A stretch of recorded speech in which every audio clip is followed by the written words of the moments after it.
So it's deadline day to enter the Liberal leadership race. Catherine, tell us who's in, who's out. Well, actually, we still don't know who is going to make the final cut, but we can tell you who says they are in the race. Some of the most recognizable names: former Finance Minister Chrystia Freeland, former Bank of Canada Governor Mark Carney, former Liberal House Leader Karina Gould. Other folks rounding out that list include Nova Scotia MP Jaime Batiste, Ontario MP Chandra Arya, former Quebec Liberal MP Frank Baylis, former Ontario Liberal MP Ruby Dalla. A lot of folks out as well, though. A big chunk of Justin Trudeau's cabinet flirted with the idea of running to be the next prime minister, ultimately said no. So we're talking about names like François-Philippe Champagne, Dominic LeBlanc, Melanie Joly, Jonathan Wilkinson, Steve McKinnon, Anita Anand. Also, former BC Premier Christy Clark looked like she was going to make a run for it, decided to drop out. So what about those numbers?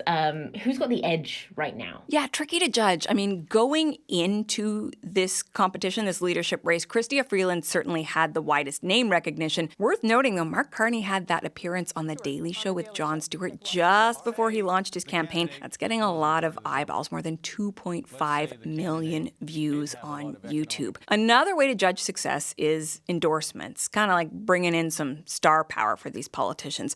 The numbers are changing by the minute, but as of when we're talking right now, Mark Carney has the support of more than 30 MPs, and that includes 9 cabinet ministers, a couple of prominent names, Melanie Joly and François-Philippe Champagne from Quebec, that may give him some real organizing heft in that province that could help his fortunes. Chrystia Freeland, she's racking up some endorsements of her own, though. 25 MPs, and that includes 4 cabinet ministers. Karina Gould, she's got the support of 2 Liberal MPs. Okay, so what happens next? When will we know who's going to be the next Liberal leader? Yeah, there's still work to do. Candidates have to start by coughing up some serious cash, and most of that has to come through donations. $50,000 that is due today. In total, $350,000 that people have to raise if they want to be in this race. And it's not just about money. They need signatures too, hundreds that have to come from different locations across the country. The party has 10 days to figure out who has met this first bar. So we'll know who's cleared the first hurdle in early February.